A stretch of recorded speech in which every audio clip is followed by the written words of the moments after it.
Bien, continuaremos entonces con nuestro curso de qubits a qubits. En el día de hoy vamos a trabajar las matrices de Gell-Mann, vamos a continuar con esa discusión y vamos a empezar a mirar compuertas más avanzadas para qubits. Haremos algunos ejemplos que serán muy interesantes y creo que llegaremos hasta la parte de qubits y unos cálculos importantes. Para la próxima sesión vamos a, eh, vamos a hacer algunos programas sobre las matrices de Gell-Mann y empezaremos haciendo programación interesante. Cristian estará con nosotros al frente la próxima clase. Bien, entonces continuamos con el aprendizaje de este tema que está muy bonito, muy interesante. Vamos a mirar, esto lo vimos la clase pasada, el grupo SU3, cómo funcionaba. Seguimos con el tema de qubits. Miraremos un poco la parte de matrices, qubits, entraremos poco a poco en los qubits y algunas compuertas cuánticas. Les recuerdo que este curso es cortesía de el Centro de Excelencia en Computación Cuántica e Inteligencia Artificial, el Semillero de Computación Cuántica de la Universidad Nacional de Colombia, a la cual están invitados todos los que quieran participar en él y estar al tanto de las noticias de la computación cuántica. Esta es una comunidad muy bonita, muy interesante que en Colombia estamos haciendo crecer a través de Quantum Colombia UNAL. Claramente, cortesía de la Universidad Nacional de Colombia, institución de la que soy parte y a la cual represento. Entonces, continuemos. Habíamos llegado a las matrices de Gell-Mann. Recordemos que las matrices de Gell-Mann provienen de una extensión que se hace de las matrices de Pauli y que las matrices de Pauli resolvían el problema del experimento de Stern-Gerlach. ¿Cuál es la importancia de estas matrices en qubits? Entonces, tenemos que decir que las matrices juegan un papel fundamental en la descripción de lo que son los qubits, porque van a permitir representar las operaciones y los observables en un sistema cuántico de d niveles. Entonces aquí hay dos palabras, operaciones y observables. ¿Listo? Importantes estas dos palabras. Y estamos hablando de un sistema de d niveles que ya somos capaces de controlar como tal. Esto, ¿dónde se usa? Se usa en estados cuánticos mixtos. Acuérdense lo que enseñamos en uno de los videos anteriores, y era la matriz de densidad o el operador de densidad. Entonces, las matrices de Gell-Mann permiten describir el operador de densidad de un qubit, lo cual es sumamente importante. Las operaciones cuánticas se dan porque las matrices de Gell-Mann son los generadores del grupo SUD, ¿cierto? Donde D significan los D niveles de los qubits. Entonces, cualquier operación cuántica que pertenezca a ese grupo puede escribirse como una combinación lineal de estas matrices, lo cual es valiosísimo. Estas matrices también nos van a permitir estudiar y caracterizar el entrelazamiento cuántico en sistemas de qubits. El entrelazamiento es una de las operaciones fundamentales que ya sabemos que ocurre de forma natural al nivel de la mecánica cuántica. Estas matrices lo que hacen es generalizar los métodos de entrelazamiento que se utilizan para qubits. Entonces, cuando uno trabaja con qubits, termina pues haciendo el caso específico de igual a 2. En mecánica cuántica, cualquier observable o estado de un sistema de qubits se puede expresar como una combinación de las matrices de Gell-Mann. Eso es una cosa avanzada, muy bella, que debemos comprender bien. Ahora, ¿cómo se escribe el operador densidad para un sistema cuántico de d niveles? Entonces, esto lo habíamos llamado el operador densidad ρ. Cuando tengo d niveles, eso se debe dividir por los D estados. Esto que tengo aquí es la matriz identidad y luego debo hacer una sumatoria desde i igual 1 hasta d cuadrado menos 1 de unos coeficientes c sub i por lambda sub i, y vamos a ver qué son los dos. Lambda sub i son las matrices de Gelman. Entonces, claro, por eso decimos que los observables o el estado de un sistema de qubits se puede expresar como una combinación lineal de esas matrices de Gelman. Y los SUI son coeficientes reales que dependen del estado del sistema. Entonces, esta es la matriz de densidad. Voy a borrar todo para que se den cuenta que aquí tengo la matriz identidad. Esta expresión vamos a trabajarla un poco más a futuro, podemos hacer ejemplos. Por ahora, simplemente lo que hay que aprender es, el profe enseñó que las matrices de Gelman son muy, muy importantes para poder expresar el operador de densidad. La forma general de las matrices de densidad, yo ya las mostré esta traza, ¿cierto? Este elemento, 1 sobre D, por la matriz identidad, lo que garantiza es que la traza de la matriz de densidad sea 1. Explicamos 2 o 3 videos anteriores por qué esa traza debería ser 1. Y este otro término, el segundo término, son las contribuciones de los generadores del grupo SUD. Listo. Los SUI dependen del estado específico de ese sistema cuántico que tenemos. Entonces, aquí un poco de teoría, pero si están siguiendo esta serie de videos, van a entender que las matrices de densidad para sistemas de D estados deben estar escritas en términos de las matrices de Gelman. Bueno, estas condiciones de la matriz de densidad ya las habíamos visto. Tiene que cumplirse que sean hermíticas y que la traza sea unitaria, perdón. Los C sub i en la expansión de esa matriz de densidad son números reales y representan los componentes del estado cuántico. Eso es muy, muy importante. Y esos componentes están escritos en la base de los generadores SUD. Listo. Entonces, esos coeficientes codifican el estado cuántico, la información del estado cuántico del sistema. Es decir, cuánta mezcla o superposición entre los diferentes niveles del sistema cuántico se tienen. Recuerden, yo lo expliqué que la matriz de densidad tenía unos elementos diagonales.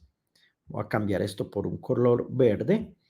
Y que estos elementos diagonales eran los autovalores de los observables que uno tenía, una cosa muy importante, y que estos otros elementos que uno tenía en esta parte y en esta parte eran la mezcla o el entrelazamiento de los diferentes estados que uno tenía. Los estados eran puros o mezclados. Ok.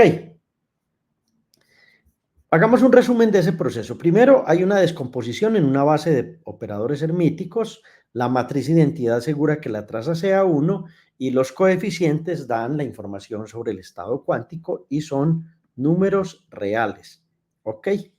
Importante ese resumen de lo que es una matriz de densidad para D dimensiones o qubits en D dimensiones. Escritas en términos de las matrices de Murray-Gell-Mann. Listo.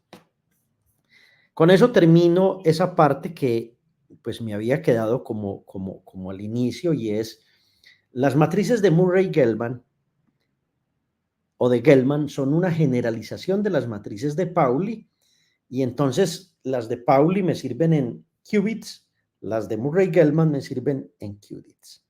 Forman una base para describir las operaciones y los observables en el espacio de Hilbert de los qubits. Recuerden que este es un espacio complejo y son los generadores del grupo de simetría SUD. Aquí hay una conexión muy importante entre la computación cuántica y la física de partículas. La expliqué un poco en la clase pasada, pero vale la pena que miren esto. Cuando el sistema es de 3 niveles, un Qtrit, hay 8 matrices de Gell-Mann. Las mostré en la clase pasada y les expliqué. Pero cuando se tienen D niveles, hay D cuadrado menos 1 matrices de Gell-Mann. Y hoy vamos a entrar en un tema que va a conectar las matrices de Gell-Mann con una notación distinta que vamos a empezar a utilizar en computación cuántica. Tratemos de hacer un ejemplo. Tomemos un estado cuántico psi, el ket psi o el estado psi. Ese estado está normalizado, 1 sobre raíz de 2, el ket 0 más el ket 1. De forma matricial, este estado psi, aquí lo escribimos en términos de la notación o de la notación de Dirac. Pero esto mismo se puede hacer de forma matricial simplemente escribiendo 1 sobre raíz de 2, el ket 0, el ket 1 y el ket 2 valdría 0. Estoy hablando de un Qtrit. Listo. Pero en este caso, pues tengo un estado psi. Listo. Un estado superpuesto. 1, 1, 0 multiplicado por 1 sobre raíz de 2. Recuerden que la primera matriz de Gell-Mann tiene un par de unos en estos dos elementos. Entonces, ¿cómo se calcula lambda super 1 o la matriz de Gell-Mann por el estado psi? Es simplemente hacer la multiplicación de este par de matrices. Y curiosamente esto me devuelve el mismo estado. Ustedes pueden mirar, hacer la multiplicación matricial, recordar un poquito cómo es que se hace, 0 por 1, 0 por 1, 0 por 0 y así sucesivamente. Entonces ustedes van encontrando esa parte. Para un estado específico, la aplicación de esa primera matriz de Murray-Gell-Mann no cambia el estado. Listo. Lo mismo ocurre con la matriz X de Pauli, no cambia un estado superpuesto, ¿sí? Y esa afirmación la pueden ustedes probar como tal. Listo. Entonces, lambda sub 1 actúa como una versión extendida de la compuerta X de Pauli o de la matriz X de Pauli, pero en un Qtrit. ¿Ok? Importante entonces eso. Ya extendimos las compuertas conocidas de Pauli a las matrices de Murray-Gell-Mann, pero sabemos que estas son las generadores para Qtrits. En este caso son Qtrits. Cuando nos vamos a D dimensiones tenemos que usar otro tipo de notación. Listo. Apliquemos esto a un estado base. Supongamos que tenemos un estado Qtrit que es el estado psi igual a 1. En notación de vectores, esta parte equivaldría a, como esto es un Qtrit, equivaldría al estado 0. Este equivaldría al estado 1. Y este equivale al estado 2. O sea, estoy hablando de un Qtrit. Cosa curiosa, ¿no? Los hombres siempre somos unos soñadores. Trabajamos con qubits, llevamos muchos años haciendo esto con qubits y ahora ya estamos en Qtrits, y en la medida en que de manera artificial o natural se puedan separar estos niveles, el 0 del 1 del 2, y se pueda interactuar con ellos, entonces esto va a funcionar mucho mejor y más podremos avanzar en cuanto a la tecnología. Si aplicamos lambda sub 1, recuerdo que lambda sub 1 es la primera matriz de Murray-Gell-Mann, tiene dos unos en esta posición, y hacemos esta multiplicación por este estado psi, que es 0, 1, 0, entonces esto me devuelve el ket 0 en la primera posición. Listo. Un asunto interesante, ¿no? Entonces, esto muestra que lambda 1 intercambia los estados 0 y 1, similar a como lo hacía la matriz de Pauli X en el intercambio de los estados 0 y 1, ¿cierto?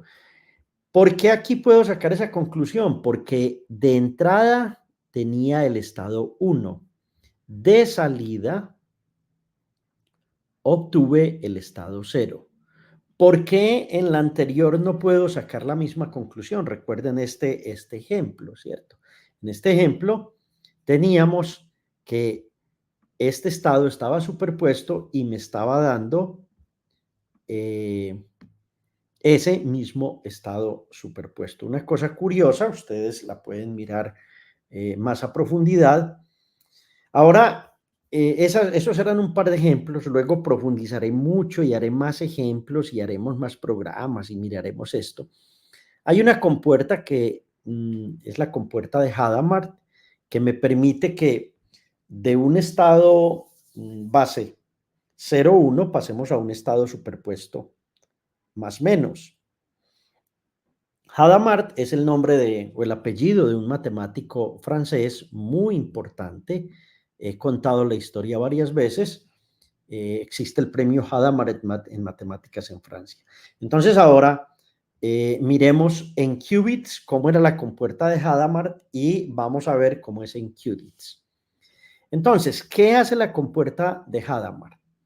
Coge el estado base 0 y 1 y los coloca en una superposición igual, es decir, hay un 50% de probabilidad de encontrar 0 y un 50% de probabilidad de encontrar 1.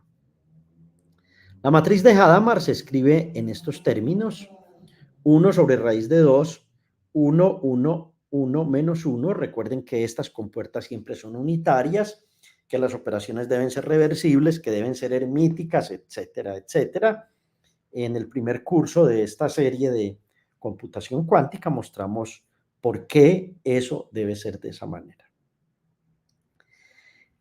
La compuerta de Hadamard aplicada al estado 0 me va a devolver 0 más 1 sobre raíz de 2. Tengo 50% de probabilidad de encontrar el 0, 50% de probabilidad de encontrar el 1. La compuerta de Hadamard aplicada al estado 1 va a darnos 0 menos 1 sobre raíz de 2. Este es un ejercicio que uno suele ponerle a los estudiantes cuando están iniciando en computación cuántica, que muestren cuánto da la compuerta de Hadamard aplicada al estado 0, y lo que los estudiantes deben hacer pues es muy sencillo, ¿cierto? Si usted tiene H aquí y multiplica por el ket 0, entonces lo que usted está haciendo aquí es multiplicando, haciendo la multiplicación matricial por 1, 0, ¿cierto? Y entonces, al hacer esta multiplicación matricial, ¿sí? Va a encontrar estos resultados, ¿ok? Lo mismo, luego cambia 0, 1 porque es el estado 1 y ahí va a encontrar esto. Aquí recuerden que falta poner H y iría el 0, ¿ok? Bien, ustedes lo pueden hacer fácilmente, pero funciona muy bien. En el contexto de qubits, o sea, cuando d igual 2, la compuerta de Hadamard se vuelve una operación fundamental porque se coloca un qubit en una superposición equitativa. Equitativa significa que si mido tengo 50% de probabilidad de encontrar el 0 y 50% de encontrar el 1. Listo. En Qtrits, ¿cómo será la compuerta de Hadamard? Esta es ya una pregunta importante que hay que resolver. ¿Cómo es una compuerta de Hadamard en Qtrits?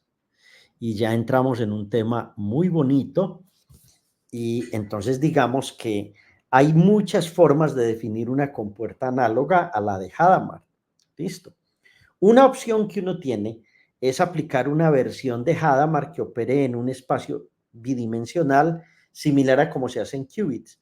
Sin embargo, el artículo de revisión, que ya les diré cuál es y cuál es el que vamos a seguir estudiando, porque ese artículo es muy bello, introduce una versión más general conocida como la compuerta de Clifford.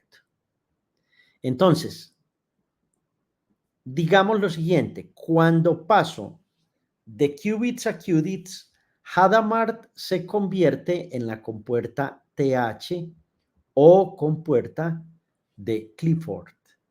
¿Ok? Esa es una compuerta muy, muy importante en toda la computación cuántica. Definamos la compuerta TH o compuerta de Clifford. Entonces, TH, esta T antes es importante que la recuerden cuando hablo de qubits. Se va a definir como una matriz de 3×3 que está escrita de la siguiente manera. Menos i sobre raíz de 3. En la primera fila y la primera columna, me refiero a la primera fila y la primera columna, todo esto vale 1. En los otros elementos diagonales voy a tener un valor de omega, y en estos elementos que digamos que no son de la diagonal, el omega va a estar al cuadrado. ¿Pero qué es omega? Omega será el número de Euler a la 2pi i sobre 3. ¿Listo? Esta matriz es una operación que actúa sobre los 3 estados del qubit, que los posibles estados del qubit son el 0, el 1 y el 2.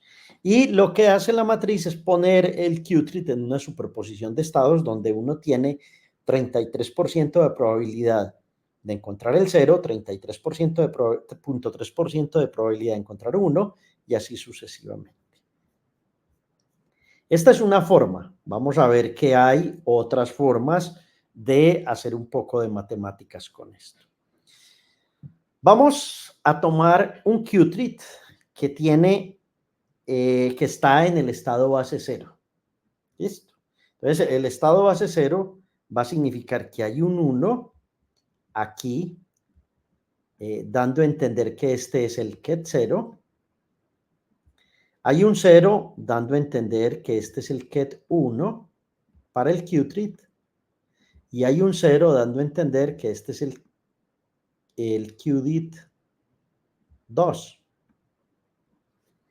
Y entonces, cuando aplicamos la compuerta de Clifford al estado psi, lo que tenemos que hacer es esta multiplicación matricial.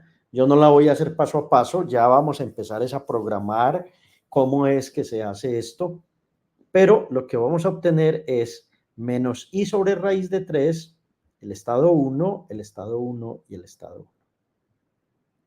¿Listo? ¿Qué obtenemos? Un factor de fase que llamamos menos i sobre raíz de 3 y una superposición equitativa que es 0, 1 y 2. ¿Ok? Este es un buen ejemplo explicativo de cómo se extiende la matriz de Hadamard para qubits a qubits. Pero cuando ya llegamos a d igual 4, d igual 5, d igual 6, que es el futuro que nos espera, entonces vamos a tener que usar una notación totalmente distinta. Bueno, ¿cómo rotan los qubits? ¿Cierto? ¿Qué es lo que pasa con los qubits cuando rotan? Entonces, hay una compuerta de rotación. Estas compuertas de rotación tienen que ver con las rotaciones sobre ejes que uno estudia en robótica o estudia en otros cursos.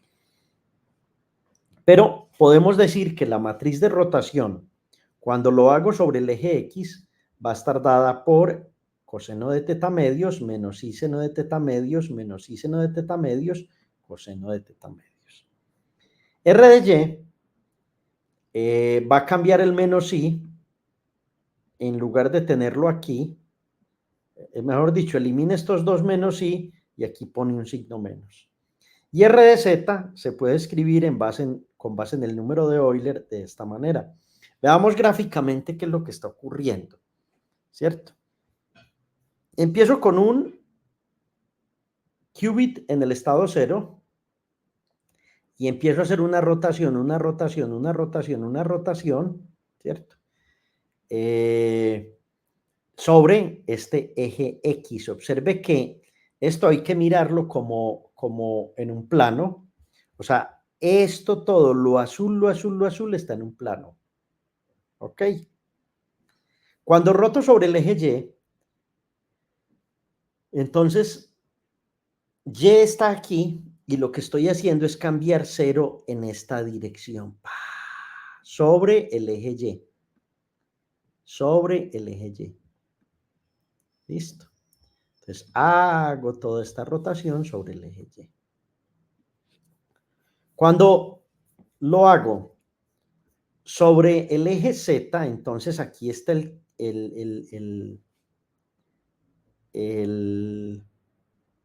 qubit inicial, el rojo, y lo que empiezo a hacer es una rotación en este sentido, ¿cierto? También podría hacerla en el sentido contrario, no hay ningún problema, pero debe ser claro, pues, dónde inicio, dónde termino. Listo. Hay otras rotaciones que son muy interesantes sobre la esfera de Bloch. Hay una rotación que la vamos a llamar H, ¿cierto? Que va a estar dada por un inicio aquí y lo que tengo o lo que obtengo al final es este punto. También hay una rotación que se llama la matriz de rotación P de pi medios o S y otra que se llama la rotación T. Todas estas vienen a ser compuertas cuánticas en qubits, ¿sí? Quien no entienda un poco esto, vale la pena que mire cómo es que se hace para imaginarse cómo es que rotan esos qubits o cómo cambian, ¿ok? Entonces tenemos la matriz de Rx de teta, Ry de teta, Rz de teta, T, S y H, ¿ok?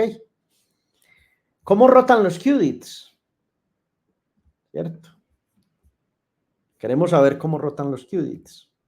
Entonces, aquí nos toca definir una matriz de rotación que se llama TRX y TRX de teta. Entonces, esta operación actúa como una rotación en un subespacio, en el subespacio 0,1, muy análogo a la compuerta Pauli en qubits. Listo. La rotación se realiza en un ángulo teta entre 0 y 1, pero como es en un qubit, el estado 2 permanece constante, no se altera. Entonces la matriz es una cosa de este estilo, o sea, esa compuerta cuántica está dada por coseno de teta medios. Mejor dicho, todo esto es la rotación en X. ¿Qué es lo que agregamos? Agregamos este 0, este 0, este 0, este 0 y este 1 lo agregamos acá. Y entonces extendimos la matriz de rotación en X en qubits a la matriz de rotación en X en qubits. Esto es un poco de alta costura, pero uno lo escucha y uno va diciendo, qué interesante, cómo se ha ido extendiendo esto, qué pasará con los qubits. Entonces resulta que ya los computadores cuánticos van a ser de niveles, no solamente basados en qubits, sino en qubits, y esto tiene un futuro que no sabemos dónde vamos a terminar, pero sabemos que vamos por un camino muy, muy bueno. Listo. Si aplicamos esta matriz a un estado, por ejemplo, al estado 0, entonces vamos a obtener coseno de teta medios menos i seno de teta medios sobre 2, 0. Y este es el resultado de superponer el ket 0, el ket 1 y el ket 2 se queda inalterado. Lo mismo va a pasar con Y y lo mismo va a pasar con Z. Entonces definamos la matriz de rotación para qubits, TR de Y, ¿cierto? Y TR de Y aquí es muy bonita. Esta es la misma matriz de rotación en Y, pero aquí vamos a adicionar el 1 en este primer elemento y los demás van a ser 0. ¿Ok? Si lo aplicamos a al estado 1 vamos a obtener, por ejemplo, este nuevo estado. Entonces hay una superposición de los qubits ket 1, ket 2 con el primer ket 0 inalterado. ¿Por qué no se altera ese? Porque fue donde agregamos este elemento. ¿Ok? Donde agregamos este elemento no hay alteración de ese estado. Entonces, ya también aprendimos cómo es que se extiende el concepto de rotación en Y para qubits. Imaginarlo. No. La esfera de Bloch es muy útil para qubits, pero hacerse una imagen mental de cómo sería en qubits, yo no sabría cómo decirles, o sea, cómo se imagina uno eso, cómo es esa rotación. Hay muchas cosas en física, en matemáticas, en ciencias, que realmente, para hacerla simple, pues creamos modelos que nos permitan como entender con la capacidad, los ojos que tenemos, el cerebro que tenemos, la nariz, la boca y las manos que tenemos, cómo es que funcionan, ¿cierto? Como para que no nos quede eso muy en el aire, muy abstracto. Pero aquí esto queda completamente abstracto. Yo no me alcanzaría a imaginar cómo es esto y no tendríamos una imagen de cómo hacerlo. TR de Z sería obviamente poner aquí estos elementos en esta fila. Listo. Si se aplica esto, nos daría esto, E a la menos I teta medios, y el resultado, si lo aplicamos al ket 0, al qubit en el estado 0, el resultado será 0 con una fase de E a la menos I teta medios. Y el 1 permanece inalterado. Y esta rotación es en un subespacio, en el subespacio definido por el ket 0 y el ket 2. Muy análogo a lo que hace la compuerta Pauli de Z o sigma Z en qubits. Sigamos con la compuerta controlada. La compuerta controlada NOT o control NOT, esta C es de control NOT.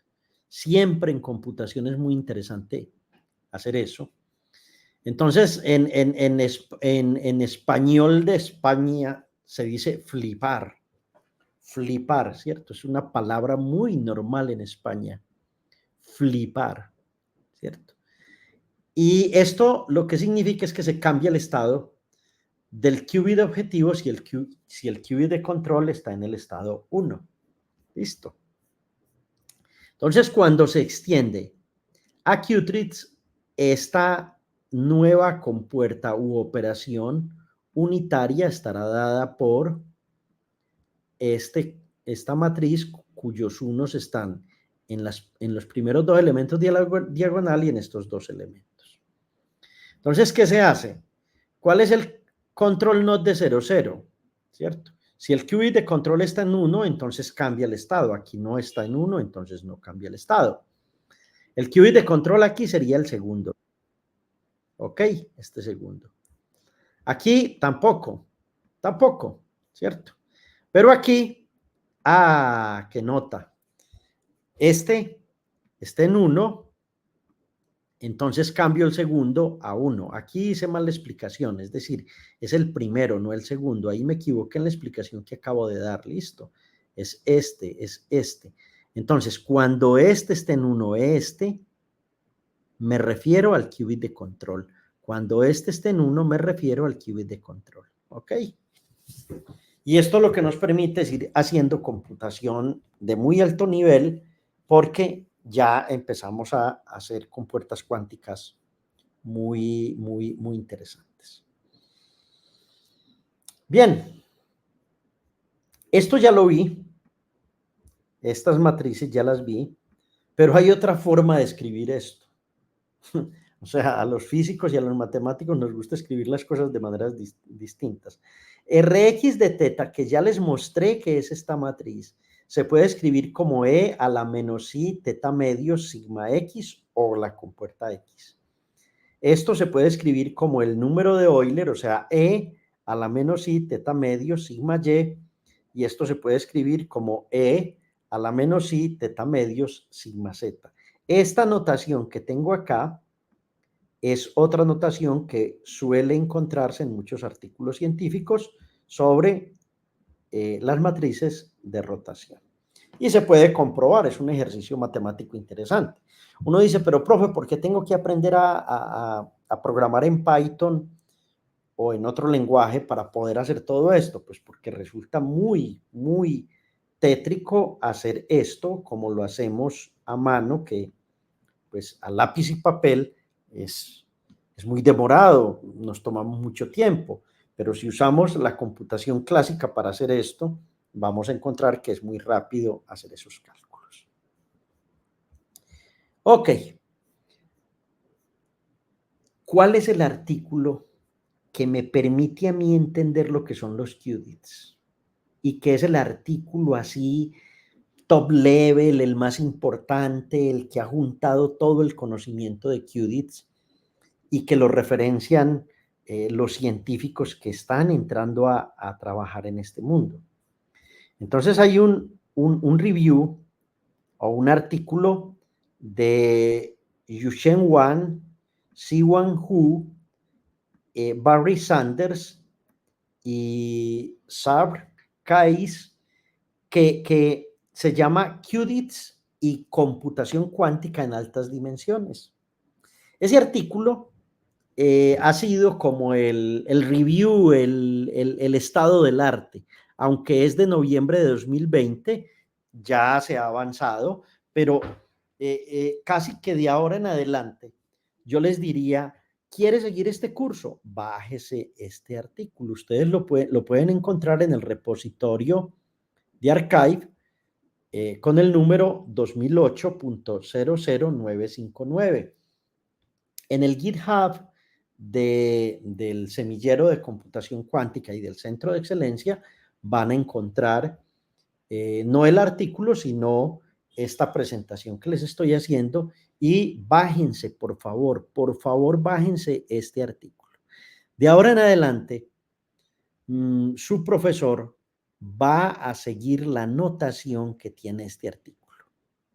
Casi que les puedo decir, todo lo que hemos hecho en las 7 lecciones anteriores es prepararlos para que puedan comprender este artículo.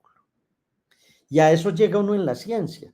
En la ciencia uno, cuando usted entra a estudiar ingeniería o física o matemáticas, usted empieza a recibir un curso de cálculo 1, cálculo 2, bueno, matemáticas básicas, cuando hay que empezar desde ahí.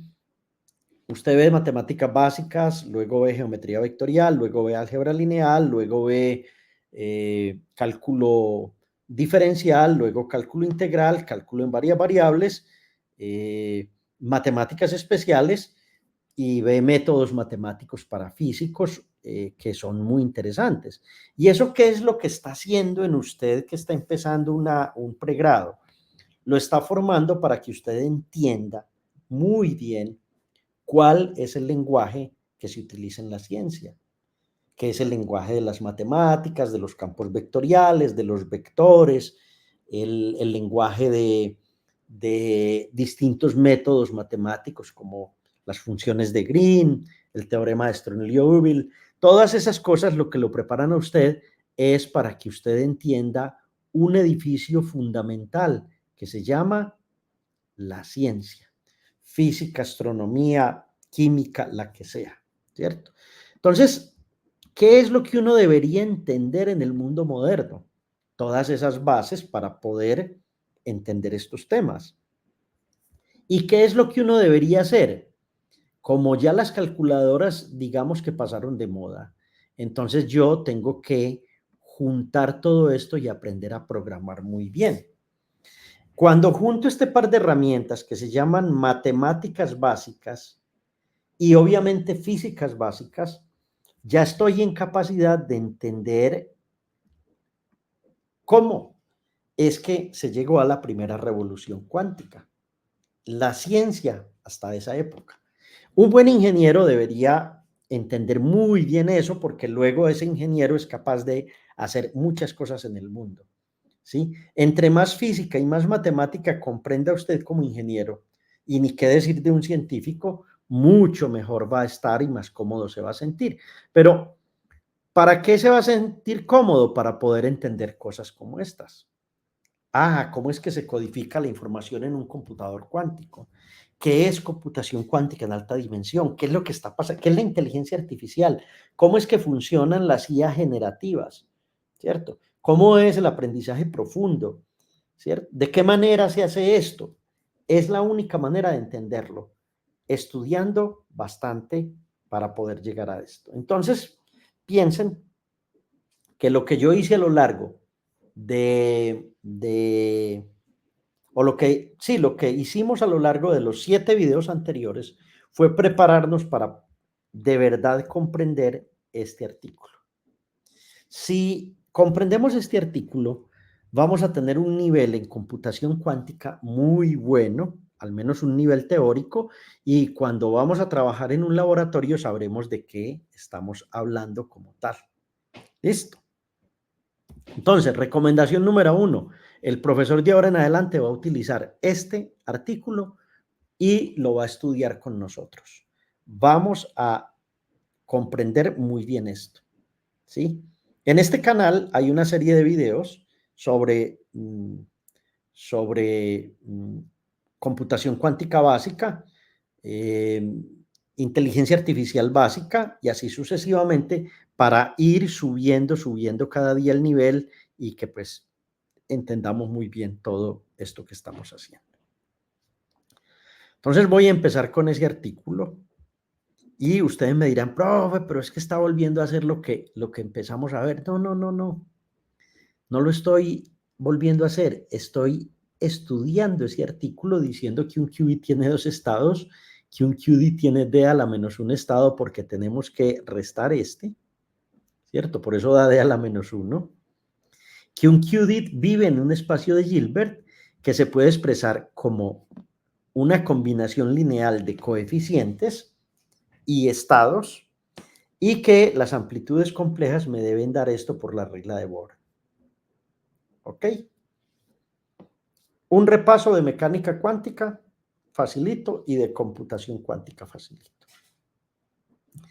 Ya también les mostré que los qubits se pueden escribir como alfa veces el ket 0, alfa 1 el ket 1, alfa 2, alfa sub 2 el ket 2 y que siempre se debe cumplir esta condición de normalización. Tengo que borrar esto porque se ve muy feo. Esta condición de normalización dice que todos estos coeficientes al cuadrado deben ser iguales a 1 y que la consecuencia de todo esto es que las matrices son unitarias, hermíticas, etc. Y para terminar mi clase de hoy, que creo que estoy terminando,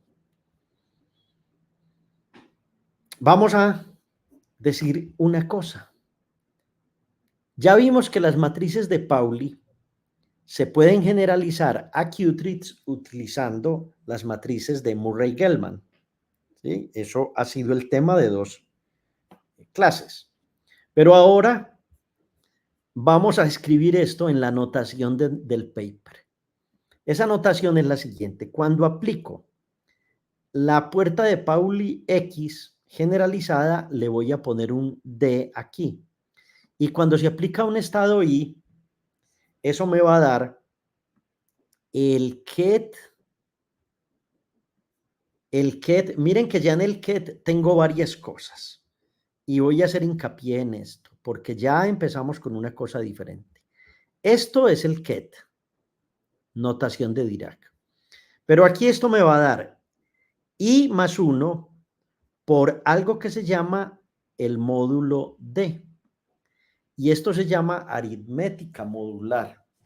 ¿Por qué la aritmética modular es importante? Porque vamos a tener un límite, por ejemplo, cuando aplicamos una operación al ket 0 y nos da el ket 1, luego aplicamos la operación al ket 1, nos da el ket 2, luego aplicamos al ket 2, no nos puede dar el ket 3, porque estoy en un qubit. Nos tiene que dar el 0. O sea que las operaciones en estas puertas cuánticas tienen que ser usando aritmética modular porque nuestro sistema va a estar en unos estados que van a ser como un reloj. Un reloj. Supongamos que tenemos 4 estados. Entonces, este es el estado 0. Este es el estado 1. Este es el estado 2. Y este es el estado 3. O sea, D es igual a 4.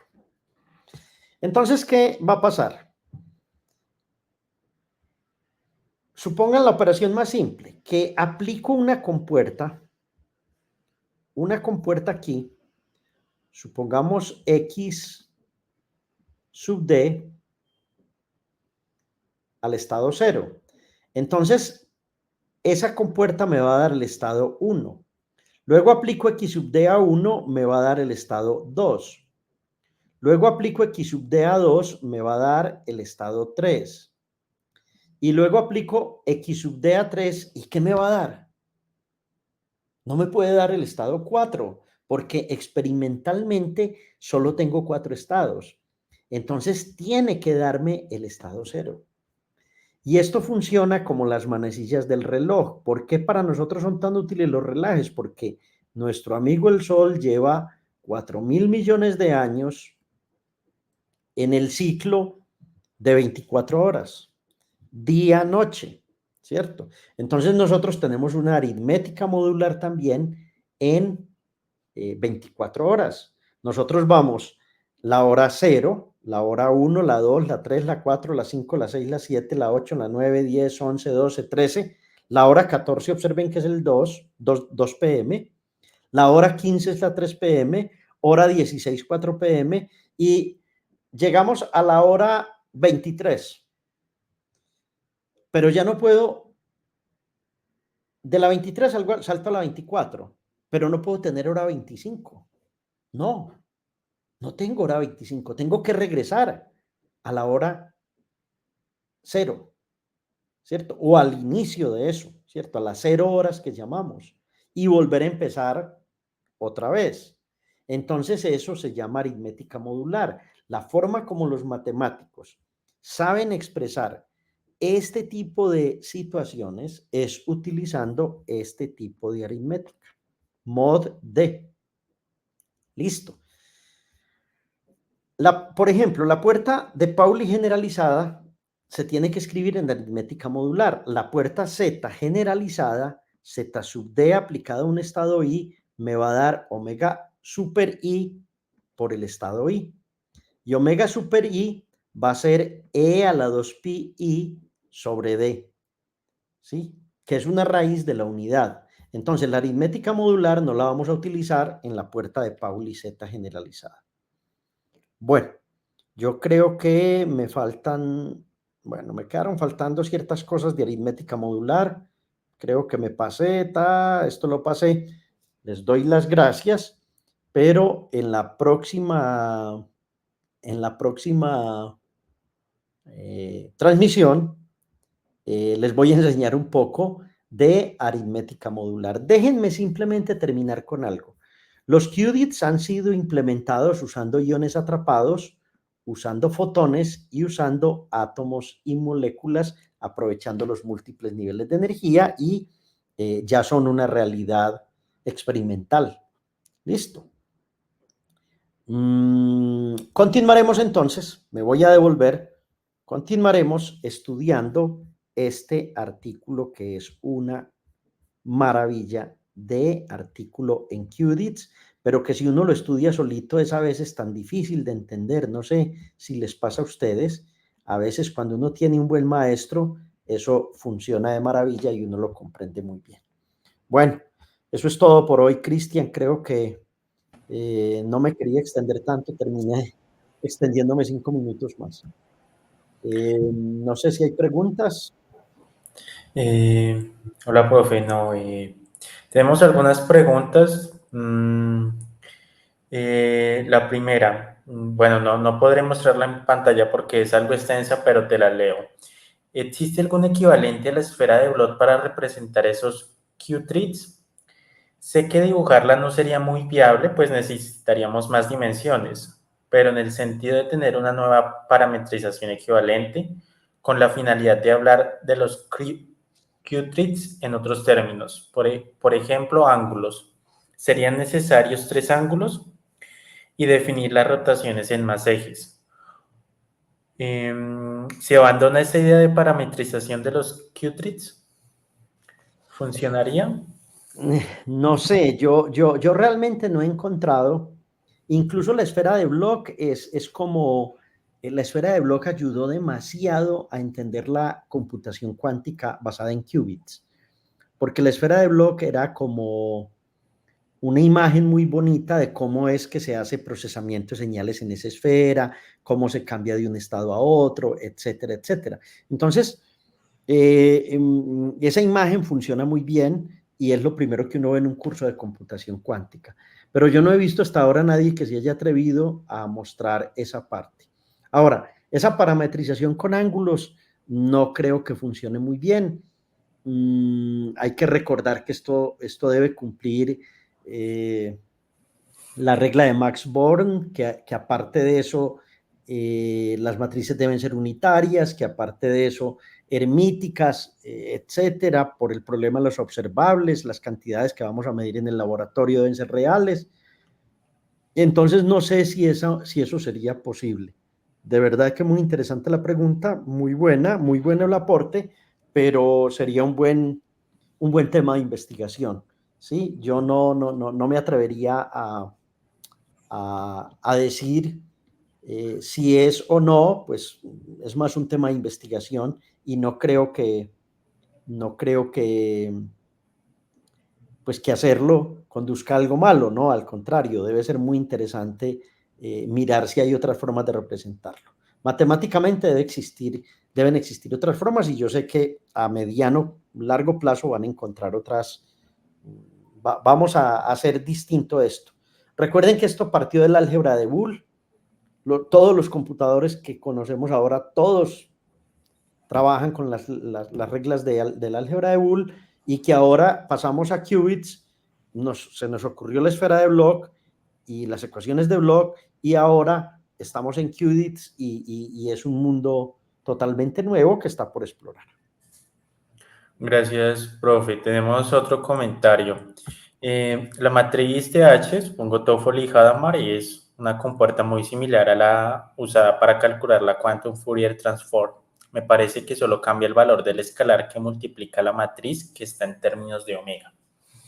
Sí, esto tiene una conexión con Fourier, con la QFT muy importante, o sea, eh, tiene toda la razón lo que está escribiendo.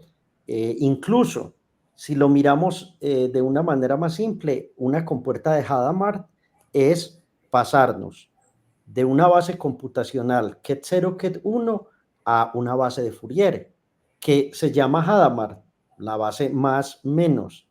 Pero en realidad lo que estamos haciendo es una transformada de Fourier sobre qubits. Y exactamente, esa matriz es muy similar. Nosotros vamos a ver QFT dentro de lo que estaremos trabajando en el artículo y dentro de lo que seguiremos mirando en este curso, que es un curso ya un poco de alta costura, muy interesante para toda la comunidad.